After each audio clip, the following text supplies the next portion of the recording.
2250 இருந்து 3600 ரூபாய். இது ஏதோ ஒரு ஆடம்பர பொருளினுடைய விலையேற்றம் அல்ல, நம்ம எல்லோருடைய வீட்டினுடைய அடுக்களையும் இருக்கக்கூடிய சர்க்கரையினுடைய விலையேற்றம் தான். ஒரு மூட்டை சர்க்கரையினுடைய விலை 2250 ரூபாயிலிருந்து 3600 ரூபாய்க்கு போயிருக்கு. அதுவும் வெறும் ஒரே மாசத்துல. கடந்த ஒரு மாதத்துல சர்க்கரையினுடைய விலை 16 விழுக்காடு அதிகரிச்சிருக்கு. கடந்த 2 மாதத்துல 40 விழுக்காடு அளவிற்கு சர்க்கரையினுடைய விலை அதிகமாயிருக்கு அப்படின்னு சொல்றாங்க. அப்போ இதை கேட்கும் போதே நமக்கு ரொம்ப அதிர்ச்சியாக இருக்கு. வட இந்தியாவில் சர்க்கரையுடைய விலை 65 ரூபாயை தாண்டி விட்டது அப்படின்னு நான் பேசுற இந்த நொடியில நான் கேள்விப்படுறேன். அதே மாதிரி ஒரிசாவில் 67 ரூபாயில இருந்து 72 ரூபாய் அளவிற்கு சர்க்கரையுடைய விலை உச்சத்தை தொட்டுருச்சு அப்படின்னு சொல்றாங்க. இதுவே கடந்த ஒரு வாரத்துக்கு முன்னாடி சர்க்கரையுடைய விலை 55 ரூபாயா இருந்துச்சு. ஒரு மாசத்துக்கு முன்னாடி சர்க்கரையின் விலை 50 ரூபாயா இருந்துச்சு. ஒரு வருஷத்துக்கு முன்னாடி போன ஆகஸ்ட் மாசத்துல 2025 ஆகஸ்ட் மாசத்துல 45 ரூபாயா இருந்துச்சு அப்படின்னு சொல்றாங்க. அப்போ 45 ரூபாயில இருந்து 50 ரூபாய்க்கு வர்றதுக்கு ஒரு வருஷம், 50ல இருந்து 55 வர்றதுக்கு ஒரு வாரம், ஒரு வாரத்துல இருந்து இன்னொரு வாரத்துக்கு 70 ரூபாய அல்லது 65 ரூபாயை தொட்டுருச்சு. இப்படிப்பட்ட ஒரு வரலாறு காணாத விலையேற்றம் நடக்க காரணம் என்ன? விளைச்சல் குறைஞ்சிருச்சா, அல்லது இருப்பு வைக்காமல் எல்லாவற்றையும் வெளிநாட்டுக்கு ஏற்றுமதி செய்து விட்டார்களா, அல்லது இருப்பு எத்தனாலுக்கு என்று திருப்பி விடப்பட்டு விட்டதா? இப்படி பல கேள்விகள் இருக்கு. அரசு சரிவர சர்க்கரை இருப்பை கணக்கில் வைத்துக் கொள்ளவில்லையா, அல்லது யாராவது பதுக்குறாங்களா அப்படிங்கிற 4 கேள்விகள் இப்ப நம்ம கண் முன்னாடி இருக்கு. அரசு ஒரு காரணம் சொல்லுது, எதிர்க்கட்சியினர் ஒரு வழியா குற்றம் சாட்டுறாங்க. இதுல எது உண்மை அப்படிங்கறத பத்தி தான் இந்த காணொலியில பார்க்க போறோம். ஆரம்பிக்கலாமா?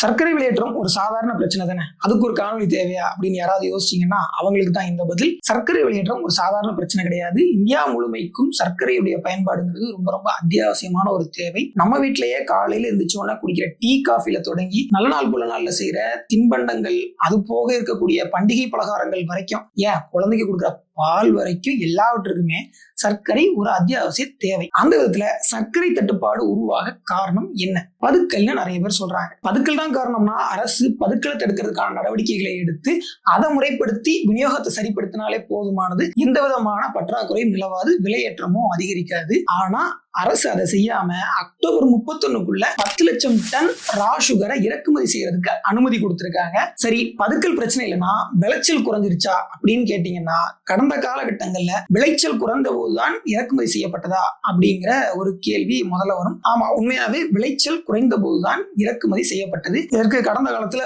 3 முறை இந்தியா சர்க்கரையை இறக்குமதி செய்த உதாரணங்கள் இருக்கு. எடுத்துக்காட்டுக்கு 1995 அவங்க முதல் முறையா சர்க்கரை இறக்குமதி பண்றாங்க. 10 லட்சம்ல இருந்து 15 லட்சம் டன் சுத்திகரிக்கப்பட்ட சர்க்கரையை சுழியம் வரி விழுக்காட்டுல இறக்குமதி செய்வதற்கான அனுமதி தரப்பட்டிருந்தது. இறக்குமதி பண்ணாங்க. அதற்கு பிறகு 2008 இருந்து 2010 வரையிலான 2 ஆண்டு காலகட்டம் கடுமையான வறட்சி காலகட்டம். 2008 இருந்து 2009 ஆண்டுக்கு 28 லட்சம் டன். அதற்கு பிறகு 2009 இருந்து 2010 அந்த காலகட்டத்திற்கு 45 லட்சம் டன் சுத்திகரிக்கப்படாத ரா சுகரை இறக்குமதி பண்றதுக்கு அனுமதி வழங்கினாங்க. இதற்கு பிறகு 3வது உதாரணம் 2017 கிட்டத்தட்ட 5 லட்சம் டன் சுத்திகரிக்கப்படாத சர்க்கரை அதை இறக்குமதி பண்றதுக்கும் அனுமதி வழங்கியிருந்தாங்க. அதை இறக்குமதி பண்ண அனுமதி வழங்கினதும் இதே பாஜக அரசு தான். அப்புறம் நமக்கு தெளிவா தெரியுது, கடந்த காலத்துல அரசுகள் கடுமையான வறட்சி நிலவிய போதோ, தட்டுப்பாடு நிலவிய போதோ, பற்றாக்குறை நிலவிய போதோ இறக்குமதி செய்வதற்கு அவங்க அனுமதி வழங்கியிருக்காங்க அப்படின்னு. அப்ப நமக்கு தெரியுது இதுல தட்டுப்பாடு தான் பிரச்சனை அப்படின்னு. சரி, இந்த தட்டுப்பாடு உருவானதுக்கு காரணம் என்ன? விளைச்சல் குறைஞ்சதா அப்படின்னு கேட்டீங்கன்னா விளைச்சல் குறையல. அதிலும் குறிப்பாக கடந்த 2021-22 அந்த நிதியாண்டு இருக்கு இல்லையா, அதிகப்படியான சர்க்கரையை வெளிநாட்டுக்கு ஏற்றுமதி செய்து இந்தியா உலகின் 2வது மிகப்பெரிய சர்க்கரை உற்பத்தியாளர், ஏற்றுமதியாளர் என்கின்ற பெருமையை பெற்றது. அதுல அவங்க எவ்வளவு ஏற்றுமதி செஞ்சிருந்தாங்கன்னா 110 லட்சம் டன், 11 மில்லியன் டன் அப்படின்னு சொல்லிட்டு அதை அவங்க சொல்லியிருக்காங்க. அப்போ 110 லட்சம் டன் ஏற்றுமதி செய்த அந்த ஆண்டுல கரும்பு எவ்வளவு விளைஞ்சிருக்கு அப்படின்னு பாத்தீங்கன்னா 43.94 கோடி டன் கரும்பு விளைஞ்சிருக்கு. அப்போ இதை விட குறைஞ்சு விளைஞ்சாதான் நமக்கு சர்க்கரை தட்டுப்பாடு அதிகமாகும் இல்லையா? அப்படி குறைஞ்சு விளைஞ்சிருக்கா அப்படின்னு பாத்தீங்கன்னா அதற்கு அடுத்த ஆண்டு 49 கோடி டன்னாக கரும்பு அதிகமா விளைஞ்சிருக்கு. அதாவது முந்தைய ஆண்டை விட 5 கோடி டன் கரும்பு அதிகமா விளைஞ்சிருக்கு. அதுக்கு அடுத்த ஆண்டுலயும் 45 கோடி டன் 45 கோடி டன் அந்த மாதிரியான அளவுல தான் இருக்க தவிர்த்து முந்தைய அளவான 44 கோடி டன்னை குறையவே இல்லை. 45 கோடி டன் எப்பவுமே அதை அடைஞ்சிடறோம். இந்த முறை கூட இந்த ஆண்டுல 50 கோடி டன் கரும்பு உற்பத்தி செய்யணும்னு ஒரு எஸ்டிமேஷன் போட்டு வச்சிருக்காங்க. அப்ப பார்க்கும்போது எந்த விதத்திலையும் கரும்பு விளைச்சல் குறையல அப்படிங்கிறது நல்லாவே தெரியுது. அதுபோக இந்தியாவில் மகாராஷ்டிரா, கர்நாடகம், உத்தரப்பிரதேசம் மாதிரியான மாநிலங்கள்ல தான் அதிகமாக கரும்பு பயிர் செய்யப்படுது. இதுல உத்தரப்பிரதேசத்துல ஒரு குறிப்பிட்ட பயிர் வகைக்கு சில நோய் தாக்கப்படுறதாக சில குற்றச்சாட்டு சொல்றாங்க. ஆனால் அந்த பயிர் மிக குறைவான அளவுல தான் இப்ப நிலத்துல பயிரிடப்படுது. அதை விட புதிய ரக கரும்பு விதைகள்லாம் வந்துருச்சு அப்படிங்கிற மற்றொரு கூற்றும் இருக்கு. எப்படி பார்த்தாலும் விளைச்சல் குறையல, பதுக்கலும் நடக்கல. அப்ப எப்படி இது நமக்கு பெரிய தட்டுப்பாட உருவாக்குச்சு? அப்ப இந்த இடத்துல தான் நம்ம ஒரு விஷயத்தை கவனிக்க வேண்டியதா இருக்கு. அது என்னன்னா 2021-22 நிதியாண்டுல நாம கிட்டத்தட்ட 110 லட்சம் டன் அதை நம்ம ஏற்றுமதி செஞ்சிருக்கோம். ஆனால் அதற்கு பிறகு நம்ம ஏற்றுமதி நிறையவே குறைச்சிட்டோம். குறிப்பாக 70 லட்சம் டன், 59 லட்சம் டன், 61 லட்சம் டன்னு ஏற்றுமதியை குறைச்சிருக்காங்க. அரசு அதிகப்படியான சர்க்கரையை ஏற்றுமதி செஞ்சோம்னு சொன்ன அந்த ஆண்டு 2021-22 ஆண்டுக்கு அடுத்த ஆண்டுல தான் அதிகப்படியான கரும்புகளை சர்க்கரை உற்பத்திக்கு இல்லாமல் எத்தனாலுக்காக திருப்பி விட்டாங்க. 43 லட்சம் டன் சர்க்கரை உற்பத்தி செய்யக்கூடிய கரும்புகள், அதாவது ஒரு 4.5 கோடியிலிருந்து 5 கோடி அளவிலான 5 கோடி டன் கரும்புகளை அவங்க எத்தனாலுக்காக திருப்பி விட்டாங்க. சரி, இப்படி திருப்பி விட்டுருக்காங்க. இதன் அடிப்படையில் எத்தனாலுக்கு கலந்ததுனாலதான், எத்தனாலுக்காக கரும்பு திருப்பி விட்டதுனாலதான் நம்முடைய பயன்பாட்டு சர்க்கரை தட்டுப்பாடாச்சா அப்படின்னு கேட்டீங்கன்னா அது பெரிதா உண்மை மாதிரி தெரியல. ஏன்னா 2020-21 அந்த காலகட்டங்கள்ல இருந்து 36 லட்சம் டன் சர்க்கரையை உற்பத்தி செய்யக்கூடிய கரும்புகள் திருப்பி விடப்பட்டிருக்கு. இப்ப கடைசியா பார்த்தோம்னா 30 லட்சம் டன் ஒரு சர்க்கரை உற்பத்தி செய்யக்கூடிய கரும்புகள் திருப்பி விடப்பட்டதா ஒரு தரவு இருக்கு. அப்படி பார்க்கும்போது முந்தைய அளவை விட குறைச்சுதான் இருக்காங்க.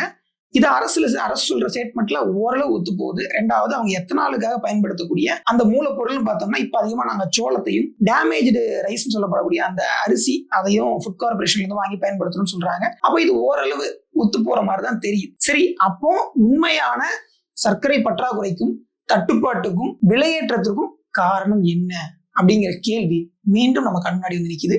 இந்த இடத்துலதான் நம்ம பயன்பாட்டினுடைய அளவை பார்க்க வேண்டியதா இருக்கு. கடந்த 2020-21 காலகட்டங்களிலேயே இந்தியாவினுடைய மொத்த சர்க்கரை பயன்பாட்டின் அளவுங்கிறது 2.65 கோடி டன்னாக இருந்துச்சு. 2.65 கோடி டன் 2020-21 இருந்துச்சு அப்படின்னா இப்போ அந்த 6.5 கோடிங்கிறது 2.9 கோடியாக மாறிடுச்சு. எளிமையா சொல்லணும்னா 65 லட்சம்ங்கிறது 90 லட்சமா மாறிடுச்சு. அப்போ சர்க்கரையினுடைய பயன்பாட்டு அளவுங்கிறது அதிகமா இருக்கு. இந்த 2.9 கோடி டன் சர்க்கரையிலும் கூட பெரும்பாலும் இந்திய பயன்பாட்டு சர்க்கரையில் பெரும் அளவு இண்டஸ்ட்ரிக்கும் கமர்ஷியல் கம்பெனிஸுக்கும் தான், கமர்ஷியல் கார்பரேஷன்ஸுக்கும் தான் பெரும்பாலும் போகுது. 60 விழுக்காடு சர்க்கரைக்கு மேல அவங்க தான் பயன்படுத்துறாங்க. 40 விழுக்காட்டுக்குள்ளதான் இந்தியாவில் இருக்கக்கூடிய சராசரி மக்கள் சர்க்கரையை பயன்படுத்துறாங்க. அப்படி பார்க்கும்போது இண்டஸ்ட்ரியினுடைய பயன்பாடு அதிகரிச்சிருச்சா அல்லது டொமஸ்டிக், அதாவது வீட்டில் உள்ள சர்க்கரையினுடைய பயன்பாட்டு அளவு அதிகரித்து விட்டதா அப்படிங்கிறதையும் நாம சரிவர கணக்கிட்டு இருக்கணும். அதிகரித்து வரக்கூடிய பயன்பாடு, அந்த அதிகரித்து வரக்கூடிய பயன்பாடை சரியா கணக்கிட்டு அதன் அடிப்படையில உற்பத்தியை பெருக்கி அதன் அடிப்படையில இருப்பு வச்சிருந்தா இந்த பற்றாக்குறையோ இந்த விலையேற்றமோ நமக்கு வந்திருக்காது. அப்போ அரசினுடைய பெரிய சிக்கல் எங்க இருக்குன்னா அது எதிர்கால தேவைய, எதிர்கால பயன்பாட்டு தேவைய கணக்கிடாம போனதுதான் அப்படின்னு சொல்றாங்க. இந்த ஆண்டுல மிக குறைவான சர்க்கரை இருப்போட தான், அதாவது ஒரு 35 லட்சம் டன் அப்படிங்கிற மிக குறைவான சர்க்கரை இருப்போட தான் நாம எதிர்காலத்தை எதிர்கொள்ள போறோம் அப்படின்னு சொல்றாங்க. அதனால இந்த சிக்கல் எப்ப சரியாகும் அப்படிங்கிறது தெரியல. ஒரு சில குறிப்பா அந்த பதுக்கல் மாதிரியான விஷயங்களுக்கு அரசு சில முறைப்படுதல்களை வழங்கியிருக்காங்க. இவ்வளவுதான் இருப்பு வச்சுக்கணும், இவ்வளவு இருப்பு வச்சுக்க கூடாது, ஸ்டாக் அதிகமா வச்சுக்க வேணாங்கிற மாதிரியான சில விஷயங்களையும் சொல்லியிருக்காங்க. அப்படி பார்க்கும்போது இந்த பிரச்சனை சரியாக 1 மாதத்துல இருந்து 2 மாதத்துக்குள்ள ஆகும் சொல்றாங்க. அதே நேரத்துல இறக்குமதி செய்யக்கூடிய சர்க்கரையும் அந்த நேரத்துல வந்துடும் சொல்றாங்க. அதனால இந்த பிரச்சனை சரியாக 1 மாதம் அல்லது 2 மாதம் ஆகலாம்.